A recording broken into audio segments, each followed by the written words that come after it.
What is going on, everybody? It's time to start the show. So without any further ado, let's switch over to my base. We got a lot to talk about. Crawford, Spence, the saga continues. And also, in a more scary thought, is Showtime Boxing going to go away? We got to talk about that. All right, let's go ahead and switch over. What is going on, everybody? Of course, we got to start off with the legend, Hashim47. I love making, you know what I'm saying? I slant it a little bit so it can rhyme. You know what I'm saying? Hashim47, legend. Well, Hashim47, of course, got to start us off with the Let's Go champ. And we got to start off with the other legend, the man, the myth, the other legend, Michael Buffer. Ladies and gentlemen, let's get ready to rumble. Woo! All right, let me pull this up real quick. I love those. I love this. This is so much fun. Y'all don't like that? We live. All right, Adrian Domes, what's up, Fanatico? Hope all is good. Thank you, brother. As always, yes, everything is going great. Fantastic. But yes, how's everything going with you, Adrian Dones? David Morales, good evening, my people. What's going on, David? Gerber man. Is this the adult version of the Gerber baby? Oh, no, I'm saying Garber man. Garber man. My bad. Read that wrong. AP, whatever. What's going on? First HBO, now Showtime. Let's talk about that real quick. Showtime Boxing might be going under. Believe it or not. Paramount, who I know, yeah, I can't talk about it, brother. I can't talk about it. And no, if when I play the game, and it goes out to the world, it's gonna be on the Undisputed channel. So I've played the game already on the Undisputed channel. If you want to see my Let's Plays, I have some Let's Plays already on the Undisputed YouTube channel. If you want to go ahead and check that out, where it's just me playing the game. But yeah, everything will be done on their social channels, so you don't have to worry about it. ASAP TV. Yeah, so let's talk about Showtime Boxing. Before we talk about this Errol Spence and Terence Crawford at 147, let's talk about Showtime Boxing real quick. It looks like Paramount, the parent company of Showtime, which has absorbed Showtime, right? So Showtime's no longer on its own. It's absorbed by Paramount. They're not going to renew the Showtime Boxing. They're going to let Showtime Boxing go away, so there won't be any Showtime Boxing. Now, this is being reported by Rick Glaser, who's somewhat of an insider. So still take this with a grain of salt. He is an insider. He does get information, but still take this with a grain of salt. However, it is not too far-fetched for this to happen, because HBO Boxing also went under. When HBO started formatting themselves, and HBO still exists, right? It's still owned by the same people. But when it was formatting itself to be, because HBO was kind of ahead of all of the other networks when it came to being a streaming service, everybody was dragging their feet. HBO saw the popularity of what Netflix was doing and immediately jumped on it. And they got a good footing with HBO Max and Max or whatever. But they still threw away boxing. With all of that transition and the acquisitions that they were doing, they threw boxing away. It is very possible that Paramount might look at Showtime Boxing and be like, in comparison to all our other content, you're the weakest link. And we won't need to keep working with you moving forward. If all we have to do is wait for pay-per-views, then it might not be worth it, right? I think that a lot is riding on the upcoming pay-per-views.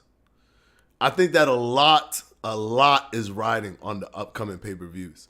Canelo versus Charlo needs to do good. It has to do good. because the community, the scenario that we're in as a boxing community is that so many people circumvent actually, and this is why I always tell people, stop using fire sticks, stop, like, you know what I'm saying, stop getting stuff for free. I know that it's convenient in the short term, but what you're doing is you're chipping away at the long-term entertainment. The long term of boxing. You're chipping away at the long term of boxing by doing that. When you order a pay-per-view and you legitimately buy it, what you're doing is you're allowing for this business to continue. But it's not because you care for the business to continue. It's because you care for having a home for boxing. So whenever you have Fire Stick and everything, and not actually buying the stuff, and I'm talking about even the people that they have the money to do it, they could do it and they still don't do it because to them they're so used to not doing it that they're just like, oh, this would be a waste of money for me to do it. Buy the pay-per-views, especially if they give us the fights that we want. Canelo versus Jermell Charlo. Let's buy that pay-per-view, please, because I think that they're going to be putting a huge magnifying lens on Showtime Boxing. And if you think it's impossible because we've had this for so long, we've had HBO longer than we've had Showtime Boxing. We had HBO Boxing longer than we had Showtime Boxing. We don't want it to just be DAZN out there. Like, that is not what we want. We don't want DAZN and only ESPN. And you know that Top Rank, they're cutthroat businessmen. They're going to have an exclusivity deal with ESPN. They're going to be like, we don't want none of that don't let the PBC come in here. Don't let this come in here. You know that that's going to happen. So is the PBC just going to go back to being on Fox Sports? I don't know if they get that much views from that. I don't know, man. It's tough. It's tough right now. But I implore you guys, please buy these pay-per-views. We got to show support. We got to show that boxing matters, right? We're like, everything else is making more money than boxing in that space.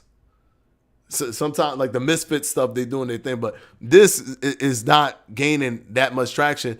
And the pay-per-views gotta really, like, if Canelo's pay-per-views is not doing good, that's gonna be a big signal to the executives. We might have to cut this.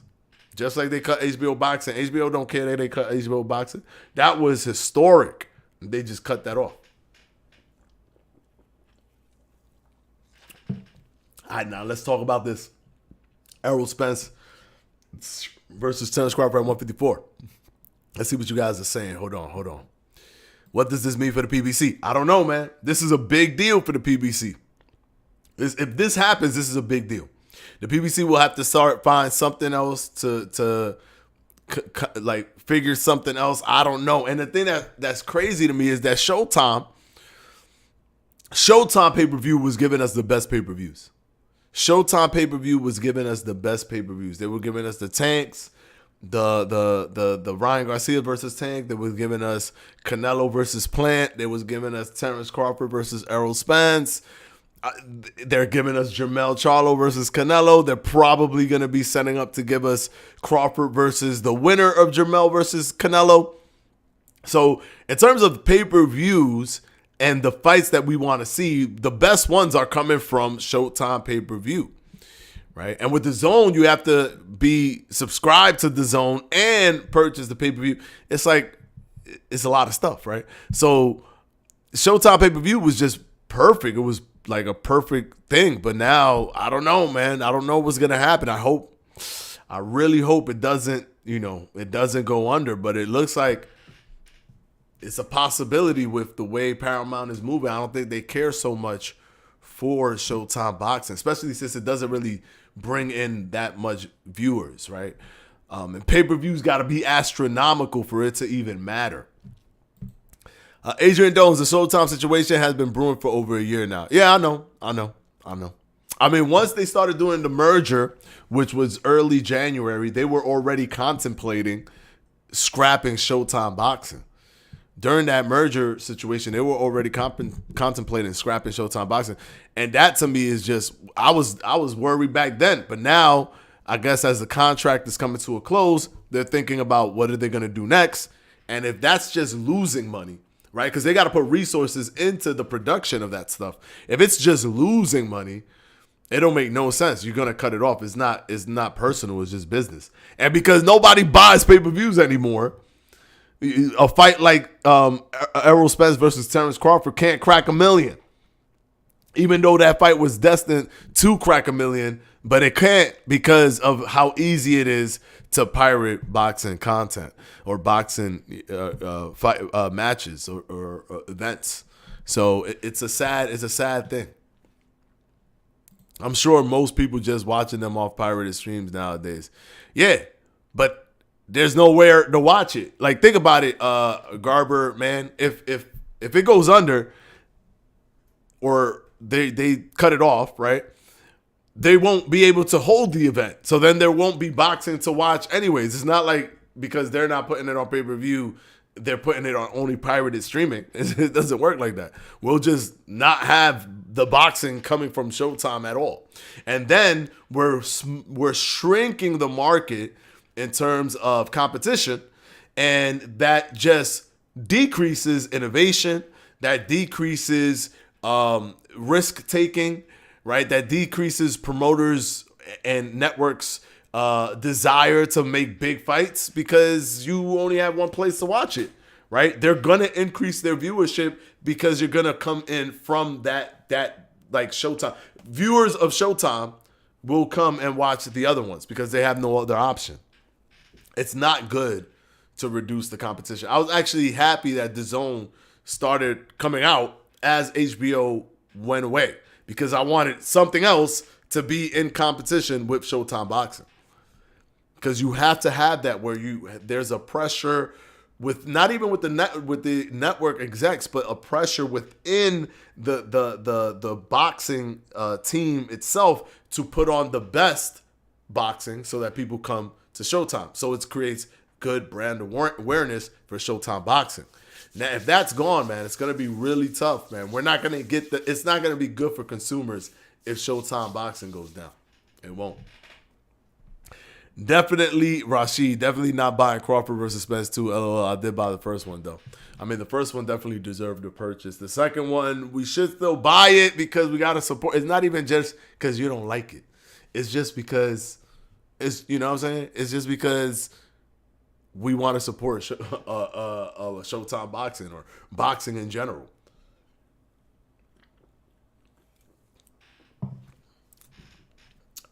And boxing is tough, man. We don't have a mainstream audience. It's not mainstream, so it's tough. So as boxing fans, we got to do the best we can to try to keep it up as much as we can. Crawford is going to smash Spence again. That's why nobody wants to see the second fight. Alan Twitty. Yeah, I know. A lot of people, I'm seeing different polls, and a lot of people keep saying they don't care to see the fight again. I personally will watch it if it happens. Do I care to see it? No. It's useless to me. It's a useless fight. At 154 is useless. At 147, it's useless. The only reason that there's even any inkling of any interest from anyone is because there was a rematch clause in there. There's a rematch clause in the contract. That's the only reason that people, because I'm telling you, pro Errol Spence fans who were hardcore Errol Spence content creators were went missing. They went missing. They were MIA until Errol Spence enacted his rematch clause. Then they came back. Oh, he gonna beat him at 154. It's like, weren't you the same guy that said he was gonna beat him at 147? You was wrong then, bro. You're gonna be wrong again. You're gonna be wrong again. He not beating him at 154. He not beating him at 147. He's just not better than him. Spence didn't do anything different than he normally does. He did his same setup. The only thing is that Crawford beat him to the punch. He beat him to the punch. Yeah, that was a major red flag that they didn't do 1 million. Yeah. And you know eyeballs are going to be on Canelo versus Jermell Charlo. You know eyeballs are going to be on that. And where you think that $100 million came from that they gave Canelo? Because they paid Canelo $100 million. This is what I'm saying. There's resources being lost. They gave Canelo $100 million to join the PBC or to join at the PBC, but I'm sure that $100 million came from a combination of the networks and everybody, not just PBC, right? Because this is also since they have an exclusivity contract with Showtime, it's in their best interest to also help bring in talent. So they're paying Canelo $100 million. That's money. They're just losing money if that doesn't come back. If that $100 million and production costs and all the stuff and everything put together and them doing all of the promos and all that stuff, if that don't come back, think about All Access. We had 24/7. 24/7 don't exist no more. All Access won't exist no more. All Access. That is like the best boxing documentary show ever. It's better than 24/7. It took the 24/7 blueprint and blew it out the park and hit it out the park. Think about that. Losing All Access? We don't want to lose All Access. The epilogue? It's like watching the fight again, but in movie style. In like a movie version of the fight that you just watched.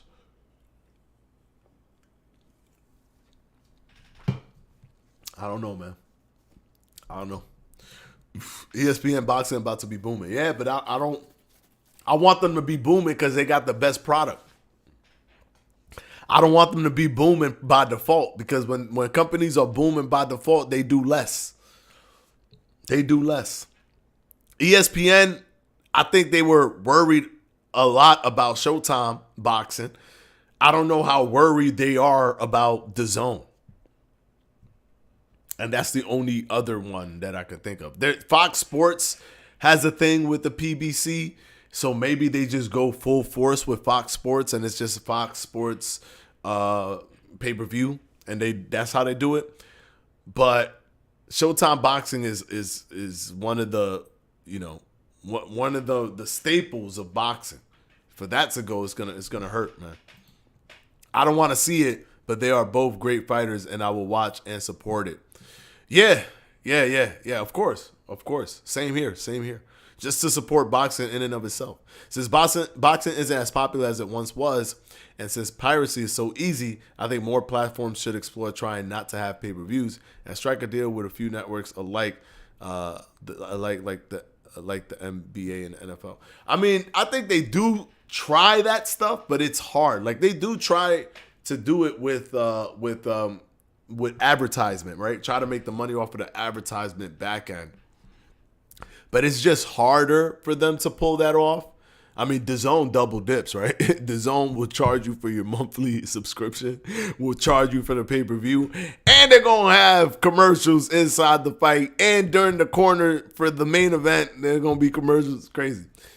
But it's hard to just make money off of that because I think, there's not, the audience is not that strong.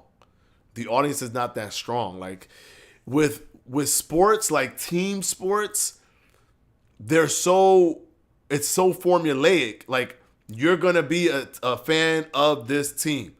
The thing with boxing is that it's an individual sport. So people come and go and they're not always fighting and it's very difficult. And it's not even connected, like rooted into your hometown, right? There's so much that works well with sports and team sports because you can get fandom from so many different directions based off of very arbitrary, simplistic things. I like New York sports teams. Therefore, I'm a New York sports fan. I was born in the Bronx, so I'm a Yankee fan. Or I'm a Knicks fan. I was born in Boston, so I'm a Red Sox fan. It's very arbitrary, very simplistic way of creating a fandom that is easy. And it don't matter who's playing, who gets traded. You're always just for the focused on the team. So you could get a bunch of people to come watch a baseball game every single time out. Every time they play, you could have almost a sold out seats. But boxing, because it's an individual sport, it is tough. Because now the fandom, you need it to be tied to the sport itself in a large like sense, just tied to the sport itself. Because people are gonna come and go and lose, and it's so many different things that's gonna change the reason why a person watches it. Somebody who might be a super diehard Errol Spence fan might not watch any other fights, or might pirate every other fight except Spence's to make sure that Spence gets good numbers. Somebody who's a diehard Canelo fan might not watch any other fight and pirate those fights, but watch Canelo fights only to help support him. And then that makes it so it's like, okay, this show doesn't do good, this show doesn't do good, this show doesn't, only this. It's very difficult. It's very, very, very, very difficult to have it work the same way team sports that are established like NBA, MLB, and the NFL. It's hard to make that work because the same Patriots that's been there, the Patriots that's there now were not the Patriots that were there 10 years ago, but the Patriots that are there now are still loved by the same amount of people because they're following the team. They're not following the people. And the team is always in Boston, right? The Giants are always in New York. So it's always like a thing where you're supporting New York.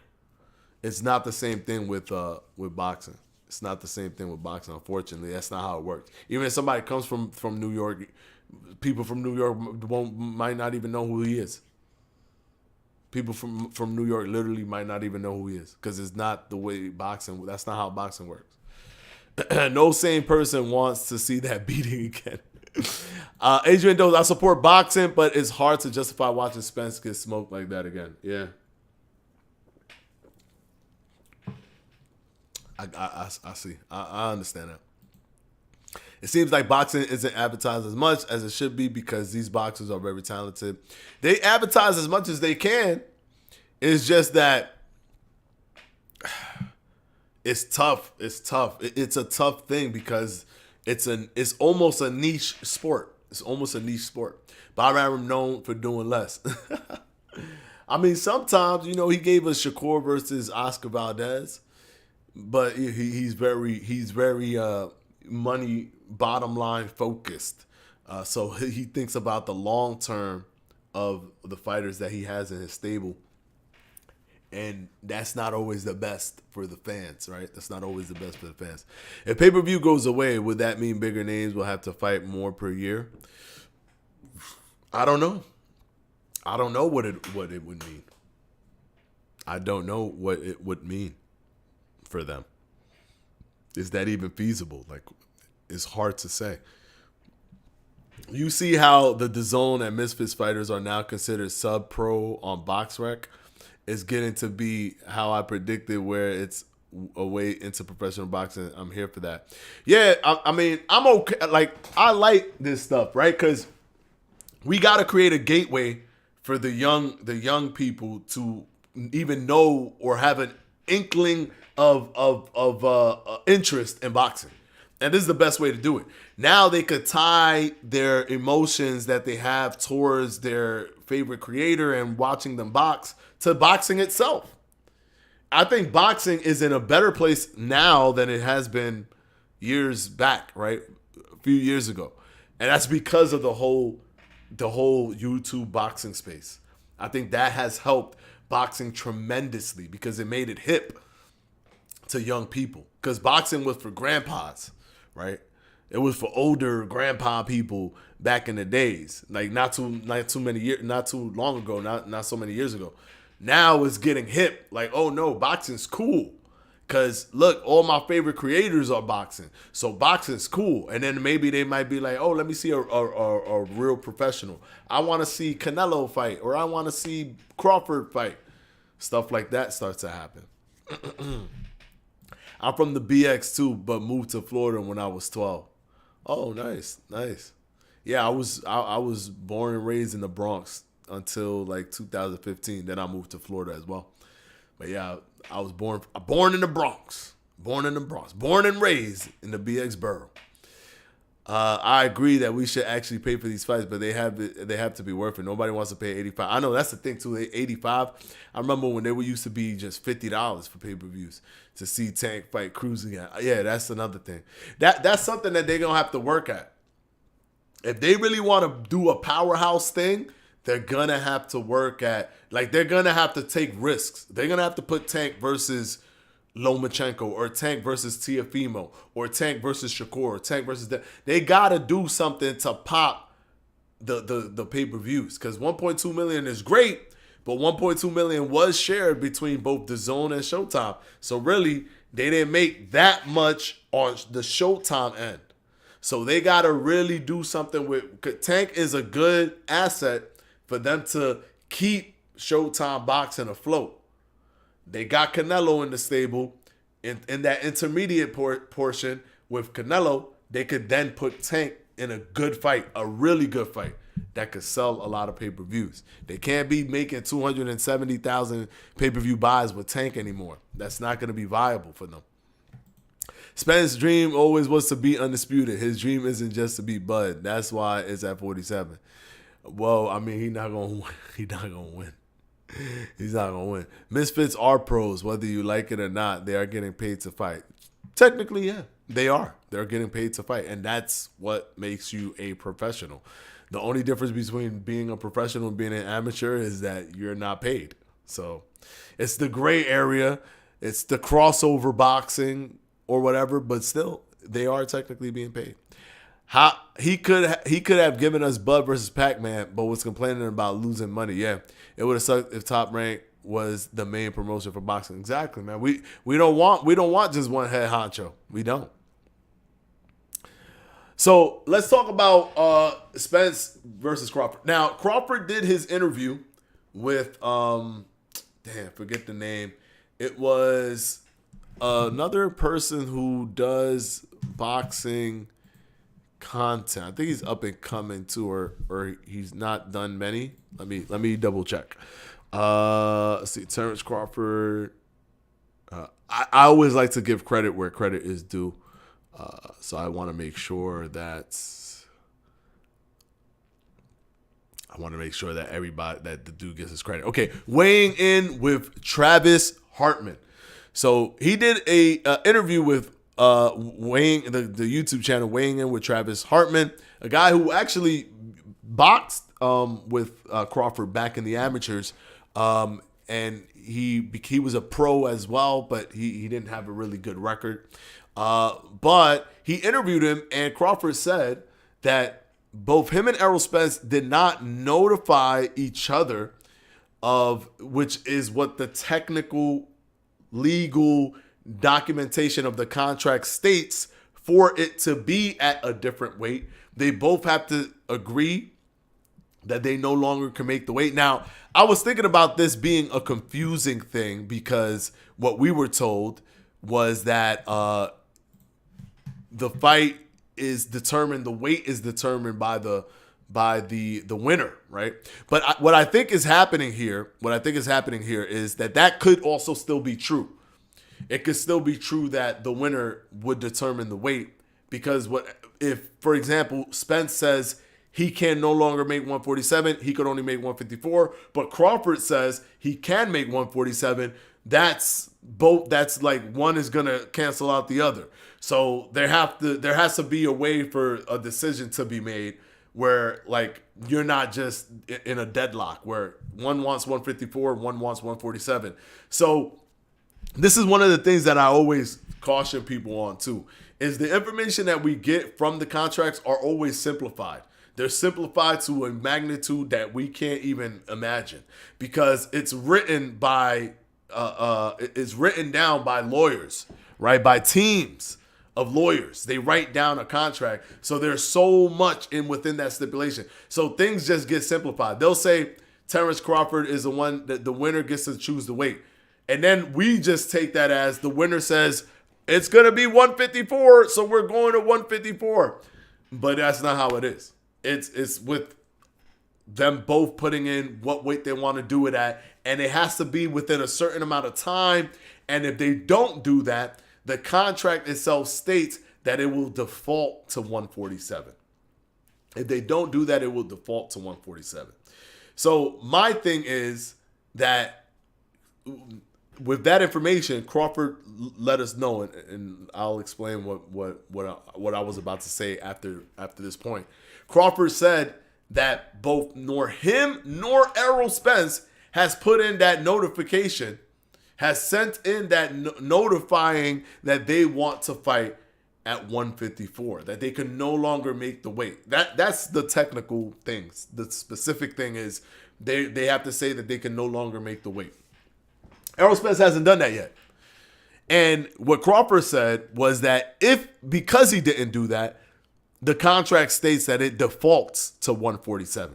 So if there is no notification between both parties, it defaults to 147. And he was talking in a way where it seemed like the time limit for that or the cutoff time for that has come and gone. So now the fight is going to be at 147. So it looks like that Errol Spence didn't care to push to ensure that this was going to be at 154. It could also be that Errol Spence didn't know everything that was going on in the contract itself. And because he doesn't know everything that's going on in the contract itself, he didn't know that he had to put a notification, and his team is dropping the ball and explaining all these things to him or setting him up for success to have these things happen. One thing I can say for sure, if this fight goes to 147, it will be tanked in terms of viewership, because at least there's a glimmer of hope for certain fans that love Errol Spence to watch a 154 bout. There is no hope. There is no hope for anyone to want to watch a 147 fight. That is taking money and burning it. That's what that is. So I don't know what's going to happen. I hope that they just move on from the fight and maybe fight later down the line. That way money isn't wasted. December is still the tentative date, according to what Crawford was saying in that interview. So let's see what they do. We haven't heard any announcements yet. It looks like there's some sort of friction going on, because Crawford, although he did not confirm that he's going to fight at 147, that he wants to fight at 147, that he's asking to fight at 147, he did explain that the fight appears to be at 147 because of the technical elements of Errol Spence having to do the exact thing that's on the legal document in their contract. But like I tell you guys, take everything we ever hear from contracts with a grain of salt, because they ain't never going to give us the real on the contract. We're always going to get the, here you go, here's a little simplified version so you guys could know something to report. So there you have it. Errol Spence and Terence Crawford might still be at 147. Now here's an important thing. How many of you guys are going to watch it if it's at 147? How many of you guys would actually watch it if it's at 147? How many of you guys will actually watch the fight if it's at 147 and not at 154? I'm worried about seeing this answer, by the way. Let me see. Most guys on actual pros' resumes are DAZN Misfit fighters early in their career. Wow. That's crazy. I don't know. I could get a boxing license right now and get KO'd by upcoming. It's not easy to get a boxing. Like, it's easy. It's the easiest to get a boxing license other than every other sport. But it's not that easy. You still have to perform in front of them. You just don't get the license.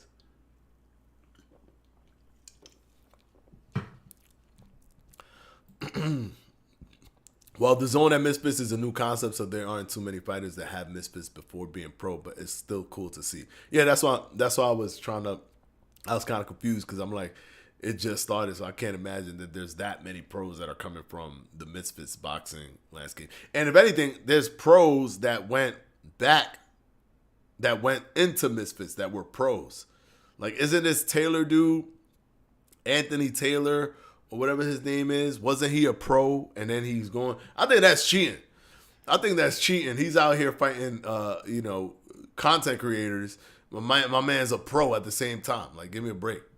That's cheating, bro. If you get paid to lace up and it's a state sanctioned fight, you are not considered a professional fighter. Whether you're good or not is a separate discussion. Yeah. Spence moniker is strap season. There are no straps at 154. Nah, he's the big fish. That's his thing. That's his moniker. He just says it's strap season because he's been collecting all the belts. But, like, strap season is over, right? Strap season has been canceled. And they will not be renewing strap season for another season. Because Terence Crawford came in there and just canceled the series. So there's no more strap season.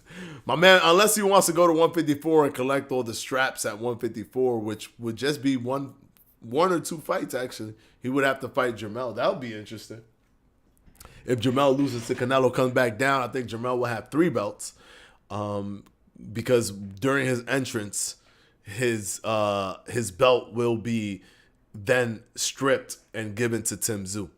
I believe, if I'm not mistaken.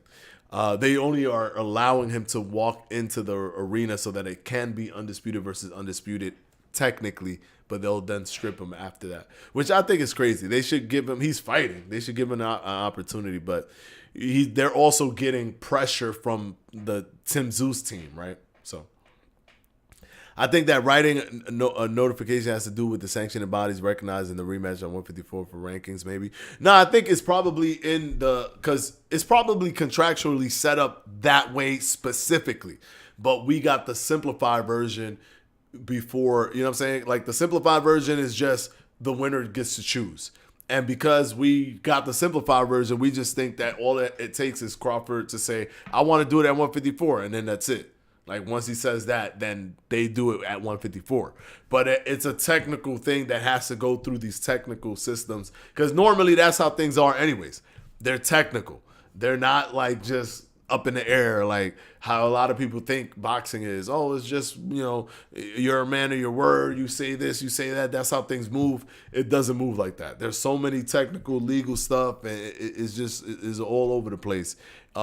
In terms of the complexities of those things, it's all over the place. So it's not just this straightforward thing that people think it is. And I think that Crawford may not want to do this fight, and he's using the fight at 147 as a way to kind of keep himself at 47 and jump up 3 weight classes, like not where it's officially him jumping up 3 weight classes.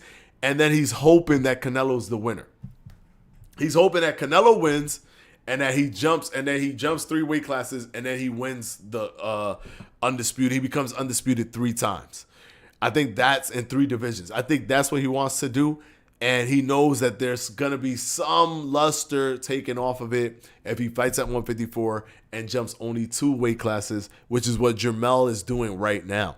Also, Freddie Roach predicted that Jermell would beat Canelo. Freddie Roach stated that he thinks that this version of Canelo cannot beat Jermell Charlo. So we're going to have to wait and see if that comes to fruition. I, on the other hand, have Canelo beating Jermell Charlo when they fight. But it's boxing, so you never know.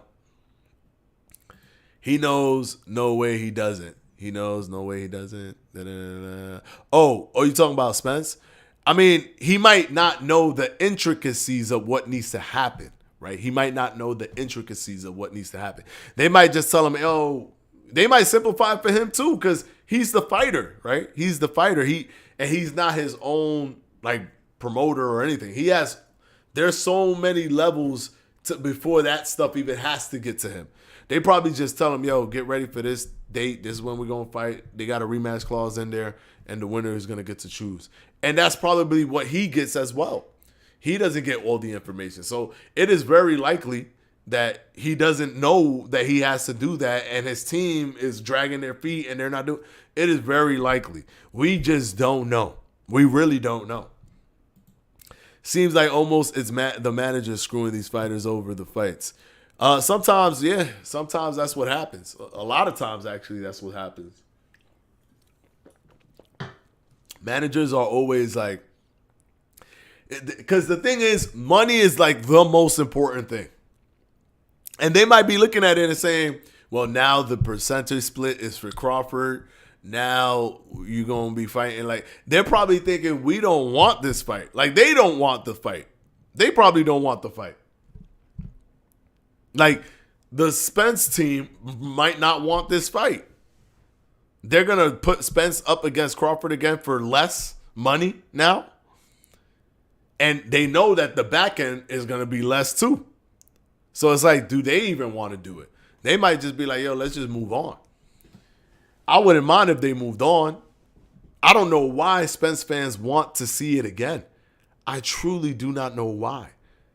It's like when you have a fandom, people want a rematch no matter what happens. There was no point in Floyd fighting Manny Pacquiao again. But because there was a fandom behind Manny Pacquiao, people wanted to see it again. Why? Floyd versus Maidana, that deserved a rematch. I would say Oscar versus Floyd kind of deserved the rematch. I still think Floyd won that fight, but it kind of deserved the rematch. But there's like fandoms just push for rematches when there is unnecessary. This is one of the most unnecessary rematches ever. Ever. Like for it to be this one-sided while they're both undefeated and Spence is just one fight away from becoming undisputed. And it was that one-sided, there's no point. Another fight doesn't matter what weight it is not going to change a thing. Thinking that weight changes stuff so dramatically is a casual thought process. It's not going to change things that dramatically. It just won't. It just won't. Bud's going to the irony of this is that Bud already felt his speed, his power, his tendencies. It's going to be easier. I can't say this enough. It will be an easier fight for Bud. An easier fight. I'm going to watch it again regardless of weight. All right, cool. Not watching, betting, yes. Man, that's crazy. I'm going to buy it either way just to see Spence get dribbled on the canvas again. Crazy. Fanatico, that's facts. There are guys with records 2 and 100 losses on their career. These guys are pros who had other pros' careers. I know, but you still got to have, like, there's still got to be some good, like, because you getting a boxing license, so that means that there's got to be some sort of a prelude to that, right? There's got to be a prerequisite to doing that. Nobody's going to just hand you a driver's license. You got to pass a driver's license test. So there's got to be some sort of a prerequisite before you could just become a boxer. I'm sure the ceiling is low. The bar is really low, right? Because the way you drive, when you driving in your driver's test, that doesn't really mimic the real world of driving. But that's enough to give you a license. Same thing with boxing. It probably don't mimic real world boxing and how boxing is going to be for you, but it's enough to give you the license. There's got to be some sort of a prerequisite. And I want to watch all the Spence channels live reaction again, especially if it ends up at 54. Man, that's the only reason I wanted to be at 54. I wanted to be at 54. I wanted to be at 54 because if it's at 47, the excuse is built into that, right? The excuse is built into that. They're just going to be like, of course, Crawford, he's a bum. He should have done it at 54. Now it's like ducking is so intricate now. Ducking is so like multi-level. He's not ducking Spence. He's ducking Spence at 54. You see how deep that, like, you don't, it's not just ducking. You could duck a fighter. You could fight a fighter, but you could also be ducking them to fight them at a weight that makes more sense for that fighter. Therefore, you're ducking that fighter at a weight, but you're not ducking that fighter physically. Now, like, ducking is just, everything is like, is so much, there's so much more complexity to ducking now. Now you can just duck a fighter at a weight that makes sense. Even after you beat them from pillar to post. A weight that makes sense. That's all you need. David Sluggy Sports, what up though? What's going on, brother? What's up? What's up? I disagree. Floyd versus Pac wasn't one-sided like the Floyd, Canelo, or Spence Crawford. It was just a horrible hug fest. Floyd Pac could have had a rematch. Nah, bro. It was one-sided. It wasn't a one-sided beating, but it was one-sided. The reason Manny had pockets of moments. That's all he had. He had like two little moments. Other than that, the whole fight was controlled by Floyd. Floyd kept him at a distance. When Manny came in, he tied him up, which is actually smart.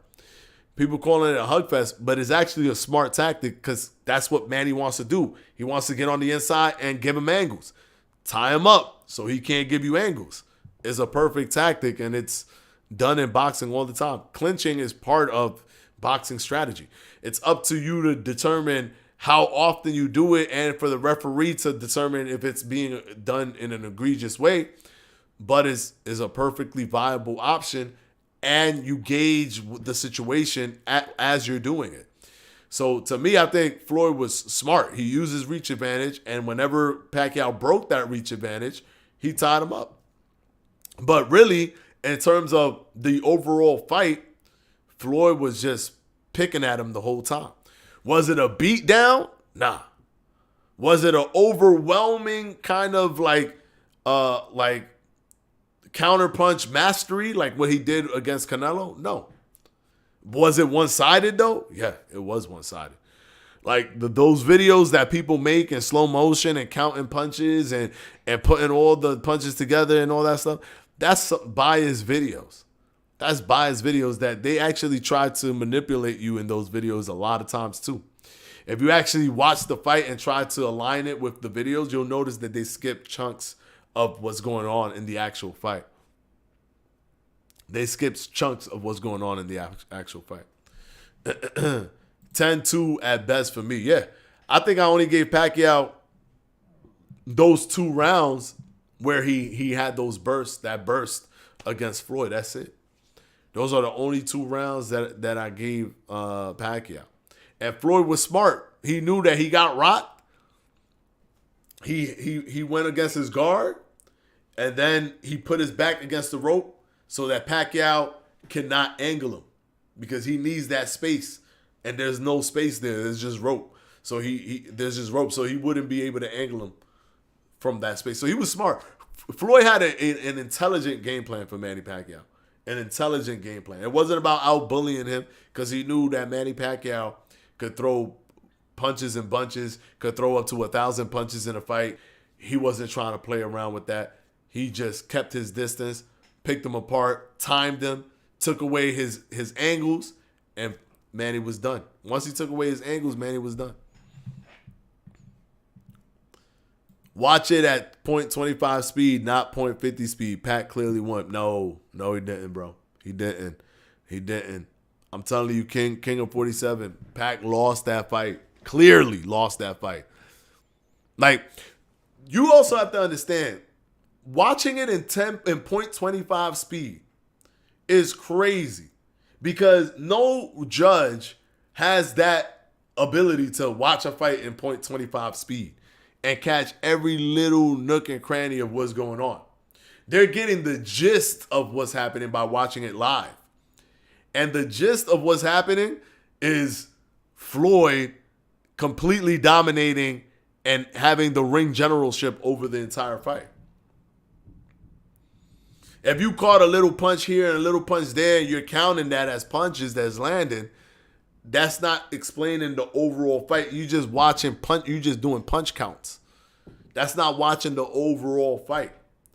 And also, you could be watching it with a bias, right? If you're watching it with a bias, there's gonna be things that you might be like, oh, that didn't really hit Manny, that grazed his head. Oh, that did this, that grazed. I promise you, if I watched it in slow motion from beginning to end, which will be super like just incredibly annoying to do, watch a whole fight in slow motion, I would see more punches landed from Floyd Mayweather. And it's not because of a bias, it's because that was the fight. That literally was the fight that we watched. I mean, there was no incentive for HBO people to say that Floyd was doing better than Manny Pacquiao, yet they were saying that. There was no financial incentive for them to say that. There was no financial incentive for Max Kellerman to go in there and be like, why did you not do more and you let him do this to you? There was no incentive. There was no incentive. So when you think about it, there's no point. There's no point to everybody that's in that arena and the reporters, which everybody was in consensus that Floyd won, to pretend that Floyd won for no reason. Like, there was no reason to do it. So even if you want to say, oh, let's call foul and say that it's because, you know, they're all working in cahoots, it didn't make sense because it was a fused pay-per-view. Remember, it was HBO and Showtime together, fused together for that pay-per-view. So there was actually no reason for them to lean one way or the other, or definitely not to lean to Floyd from the HBO side. Yet they were. And then if you watch the fight, I mean, Floyd is controlling distance the entire time. Other than those two spurts, he's controlling distance the entire time. He's countering Manny, and he's taking away his angles. I don't see how he won because he tapped him a few times, and you're counting that as punches. I don't see how that's a win. That's him winning. I don't see it. The All Access epilogue tried their best to make the fight look competitive. Yeah. They definitely. I mean, because it got to be. You know what I'm saying? It gotta look epic. And how do you make a thing epic if all it is a one-sided fight?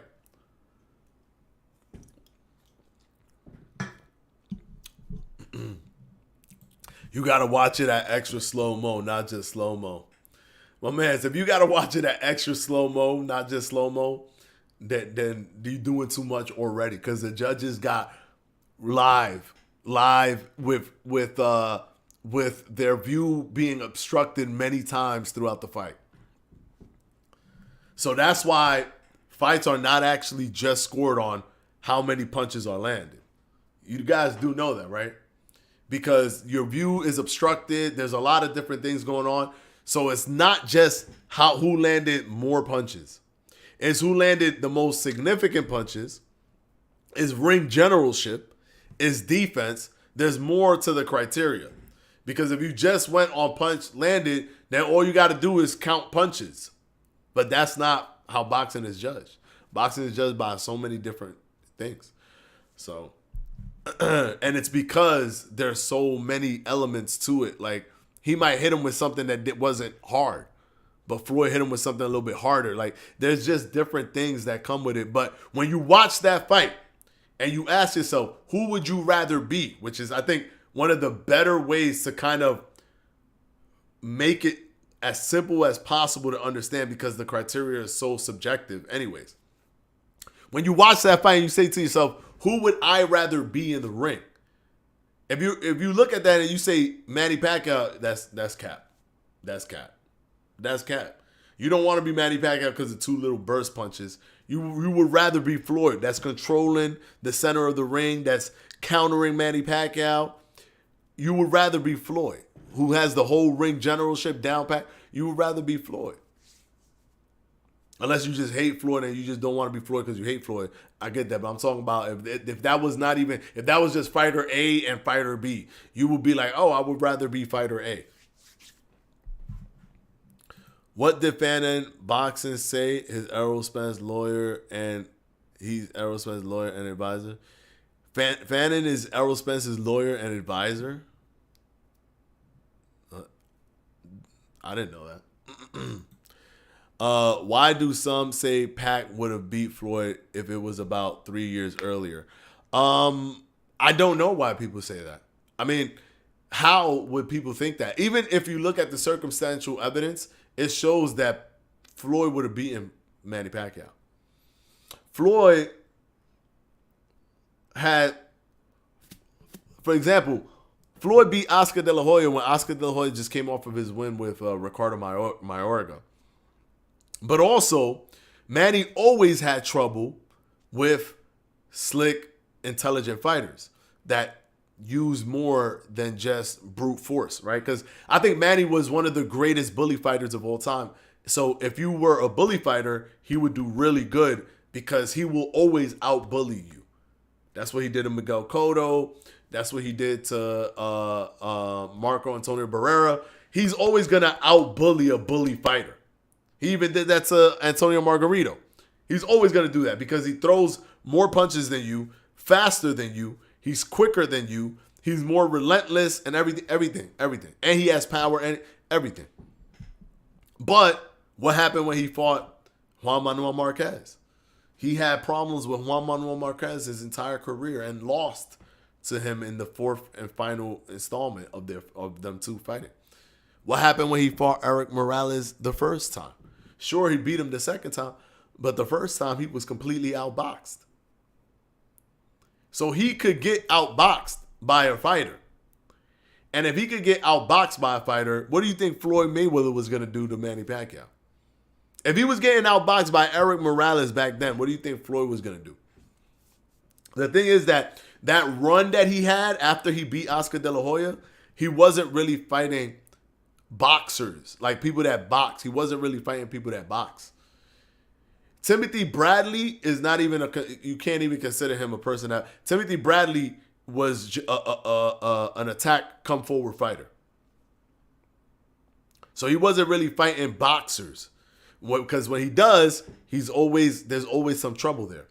So in my opinion, I think Floyd would have won, even in 2010, he would have won against Manny Pacquiao. Floyd would have outsmarted him in 2010. If anything, it would have been easier for Floyd because Floyd would have been even more athletic at that time. He would have been even more athletic. So I don't see Manny beating him at any point in the career, in both of their careers, at any point. I'm kind of mad they cut all of Shakur's part out of the epilogue. They even changed the thumbnail. What do you mean? Who cut all of Shakur's part out? Showtime? Showtime cut that out? Hashim 47. I would have loved to see Khan versus Bradley when it was meant to happen. Yeah, me too. I would have loved to see that too because there was a point where Amir Khan was like a star. Like he wasn't a superstar, right? He wasn't getting like pay-per-views and stuff like that, but he was a star. And that definitely would have helped boxing if they would have had that fight. And when Bradley was undefeated, that was big, right? That was big. And Bradley fighting Manny Pacquiao and winning in that way, where it was so, like, I don't know, it was very, it was, I don't want to say a robbery, but it was kind of a robbery. It tainted Bradley's entire career, right? It tainted his career. It made it like, I don't know. And then he had the rematch and he lost. And then they did the third fight for no reason and he lost. So yeah, it was it's a tough thing, man. It's a tough thing. Bradley was not the same. And I actually like Bradley. I didn't think he was like super skilled or anything, but I did like him. I thought he was a good fighter, a good boxer, a good ambassador for the sport. But when it was all said and done, his fight with Manny Pacquiao did more damage to his career than if he wouldn't have fought Manny Pacquiao. Because Manny was beating him from pillar to post, and they still gave him the win. That's one of those where I could be like, okay, this is kind of a robbery right here. This is kind of a robbery. It wasn't a close fight. It's not like Loma versus Haney where the fight was close. It wasn't close at all. All right, so Spence versus Crawford, December 147. That's going to be, to me, a tough sell. But we still need to support the sport. So even if it happens at 147, if you can purchase the pay-per-view, please purchase the pay-per-view. I think that's an important thing, especially now where there's rumblings that Paramount is trying to cut off Showtime boxing. Please purchase the pay-per-views to at least the Canelo. This is an easy one. Canelo versus Jermell Charlo. We could buy that one. And when Canelo fights Terence Crawford, we could definitely buy that one.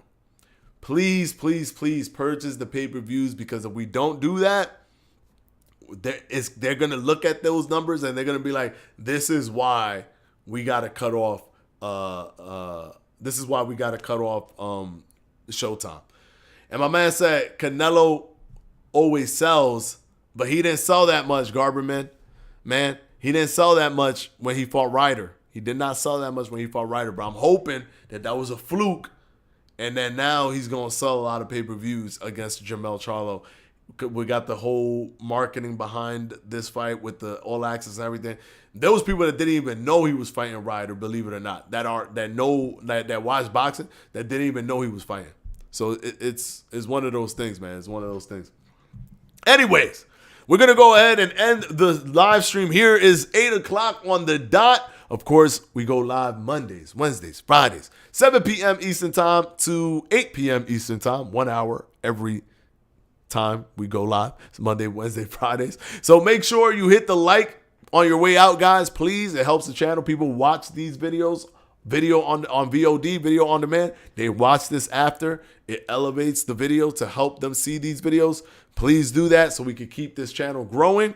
And also, make sure to hit the subscribe button and the notification bell, so whenever we do go live and when we post videos, because we do that as well. We're also talking about UFC 5 as well, and any boxing games that come out, we're talking about that as well. So that's another thing that you guys want to stay tuned for. We're going to put out videos when we get information on different kind of combat sports games. But right now, we're going to be playing UFC 5 here on this channel. So I know a lot of you are interested to see me play UFC 5. So hit the like and hit the subscription button and hit the notification bell and hit all notifications so you are aware whenever we post a video and whenever we go live. So until the next one, guys, peace out.